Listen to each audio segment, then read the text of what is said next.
পর্যন্ত নেওয়া যায়।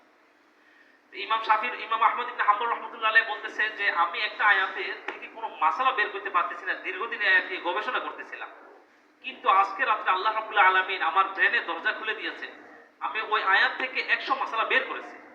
সুবহানাল্লাহ, 100 মাসালা বের করেছি। তো এভাবে আপনার হলো তো যে পানি আমার আর ব্যবহার করার প্রয়োজন হয় নাই। তো এটা হলো হালাল খাবারের বরকত। হালালের জন্য আমাদেরকে খুব সতর্কতা অবলম্বন করতে হবে, তাহলে আমাদের সকল কিছু, আমাদের সন্তানও হালালের সাথে সম্পৃক্ত। হ্যাঁ, শরীরের যে অংশ দ্বারা বীর্য তৈরি হয় সেখান থেকে সন্তান উৎপাদন হবে, তো সেটাও হালাল হলে সন্তানও সঠিক হবে। তো এভাবে যদি ইমাম হযরত প্রথম খলিফা আবু বকর রাদিয়াল্লাহু তাআলা আনহু, তিনারও এরকম একটা ঘটনা আছে। একবার বাসায় খুব খাবার নাই, ক্ষুধার্ত অবস্থা, তো খাদেম আপনার বাহির থেকে কিছু খাবার এনে দিয়েছে।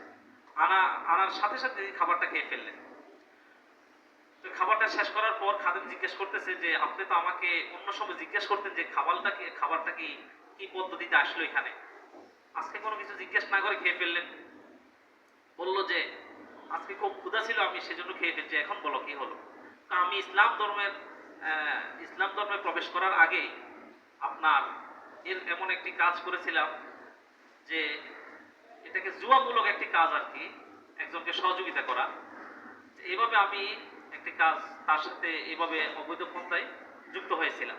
তো তিনি আমাকে কিছু প্রতিদান দিবে বলল।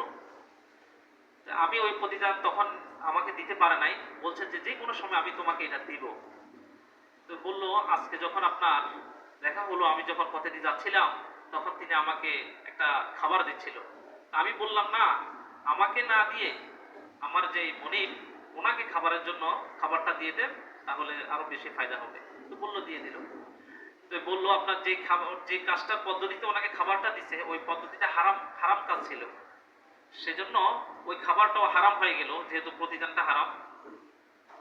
তখন তিনি পেরেশান বললো যে কি করলাম। পরে তিনি অনেক বমি করার জন্য চেষ্টা করছে যাতে পেটের খাবারটা যেন বের হয়ে যায়, বমি বের হচ্ছিল না, ক্ষুধা থাকার কারণে খাবার খুব পাকস্থলিতে চলে গেছে। পরে তিনি ভরপুর একদম পানি পান করলেন। পানি পান করার পর তখন গলায় হাত দিলে, নাড়া দেওয়ার পর বমি হয়ে গেল। বমি হয়ে যাওয়ার সম্পূর্ণ খাবার বের হয়ে আসছে। তো এইভাবে হারামকে পেট থেকে বের করে ফেলছে। তো এইভাবে আমরা যদি আপনার রাসূল সাল্লাল্লাহু আলাইহি ওয়াসাল্লামের আমলে হাসান হুসাইন রাদিয়াল্লাহু তাআলা আনহু এরকম একটি ঘটনা হলো, যখন সদকার মাল আসলো, কুরাইশ বংশের নবীদের জন্য সদকার মাল গ্রহণ করা হারাম। হাদিয়া গ্রহণ করতেন, কোন সদকার মাল গ্রহণ করতেন না। তো এই আপনার যখন সদকার খেজুর আসলো নবীজির দরবারে, আসার পর হুসাইন রাদিয়াল্লাহু তাআলা আনহু একটি খাবার নিয়ে আপনার মুখের মধ্যে দিলেন।